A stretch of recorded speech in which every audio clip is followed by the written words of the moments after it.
He charges over $20,000 a night just to sleep in other people's houses. People don't think it's expensive, instead they offer him millions more just so he can sleep freely. They even end up promising their daughter's hand in marriage to him, all just to get him to spend one more night in their home. Just before this he was surviving by scavenging through garbage. One day while digging for treasures in a dumpster, a small flyer suddenly caught his eye. Haunted house tester needed $3,000 a day payment daily. After reading it he couldn't believe it. Are scam ads really this blatant nowadays? Yet soon he was back at the telephone pole looking for contact info. What did he have left to lose anyway? Free room and board plus pay. What if it was real? Ghosts or not didn't really matter. If he wasn't scared of poverty, why fear a ghost? With that he dialed the number. 30 minutes later, following the given address, he arrived at a luxurious villa.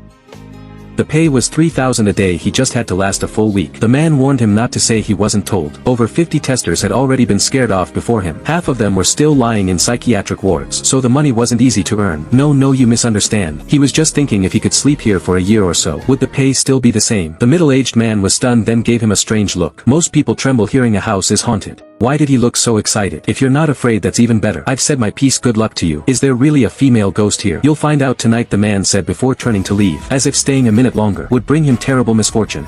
He went and lay down on the sofa, hoping he would actually meet a ghost tonight. Otherwise all this effort would be for nothing. It had been a month since he crossed into this world. Like other protagonists, he had awakened a system, but this system required encountering a real ghost to activate. So all this time he was either searching for ghosts, or on the way to find them. Desolate graves, haunted houses, crematoriums, morgues, he had been to them all, and still found nothing. Penniless, he ended up on the street scavenging for food. Luckily he discovered this new job that paid him to just lie around. If there was a ghost, that would be perfect. Even without one, at least he wouldn't be back under the bridge sleeping with stray dogs. All he had to do was turn on his phone, enter the tester's live stream, and show the viewers the condition of the house, to prove the property was safe. This job seemed tailor-made for him. As his thoughts settled, night finally fell. A crimson crescent moon hung in the sky. The number of viewers in the stream gradually increased. He yawned, bored, and lazily sat up from the couch. Good evening, fellow sleep enthusiasts. I'm the new tester host, Chin Pinion. Tonight I'll be streaming for you all. If there's any corner of the villa you're interested in, just let me know. I'll try my best to accommodate. This was one of the owner's requirements for testers, to satisfy potential clients' viewing requests as much as possible, like eating an apple in front of a mirror with a candle at midnight, going to the bathroom in the dark, or dancing with red candles on the balcony. Basically any dangerous stunt the audience wanted he had to try. But these were child's play to him. He had tried every method while searching for ghosts before. Then comments started floating across his phone screen. One look and you can tell the host is a college kid lacking vitality. Listen to us run while you still can. This villa is especially creepy. The previous hosts are still lying in mental hospitals. Handsome, get out of there, I'll support you with my pension. Reading the comments he smiled slightly. Creepy is good. How can I be the protagonist without some creepiness? Right then the crystal chandelier in the living room suddenly went out. The spacious room was plunged into total darkness. A second later the lights came back on, but he could clearly feel the temperature in the room had changed.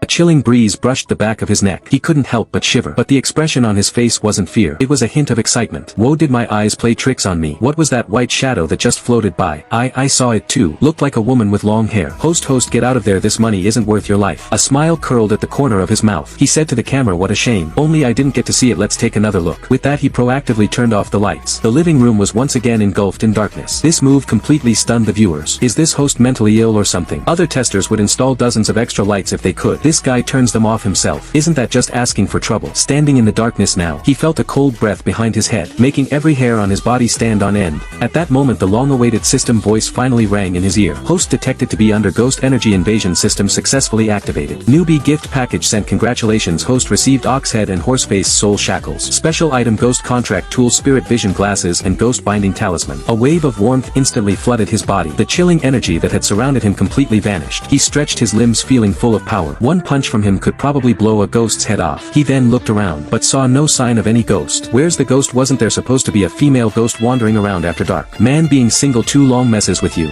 Even a female ghost starts to look appealing. Only the faint light from his phone screen pierced the dark living room. The live stream viewers were utterly confused. Host, what do you mean, sounding so disappointed? Are you actually hoping to play out some ghostly romance? Feels like the host's brain is on a different wavelength. Any normal person would run at the first sight of a ghost, but he's not scared. He seems excited. He ignored the barrage of comments and focused on the system items. Ox head and horseface soul shackles, a ghost-catching tool for underworld officers. Can bind and restrain earth-level spirits. Spirit vision glasses when worn allows seeing spirits up to the red-clothed malevolent ghost level. Ghost contract, an exclusive item for master ghost catchers. After subduing a ghost it can be sent to another world to work. Once the contract is made the ghost cannot break it or face soul annihilation. These are all great. The system didn't disappoint. And that female ghost is my lucky star. He couldn't let her get away today. He had to catch her and thank her in person. He grinned, pulling the soul shackles from his inventory, then turned all the living room lights on and smiled at the phone. Everyone must have been seeing things earlier. There's no ghost in this villa. If you don't believe me, I'll take you on a tour. He got up and headed upstairs. One comment caught his attention. He went straight to the second floor. Pushing open a bedroom door, he frowned. What's with this room? The decorations were only in black and white. This didn't look like a bedroom, more like a damn funeral parlor. No wonder the previous testers went crazy. Even without a ghost, spending a night here would mess you up. Good thing he had the system or he'd be freaked out too. He moved a chair, positioned his phone facing the bed, and addressed the stream. Hey everyone, I'm going to sleep now. If nothing goes wrong, I'll see you all tomorrow night. To avoid accusations of faking, I'll keep the stream on. He lay down on the bed and turned off the light. The stream erupted again. This host is too hardcore. Did anyone dare turn off that light before? Is this guy some kind of hidden master? Get real, he looks younger than my son. Probably just a fresh college grad. Hidden masters are all old men with white beards. The stream was filled with all kinds of talk. Meanwhile, drowsiness hit him and he closed his eyes. The bedroom was eerily quiet this time.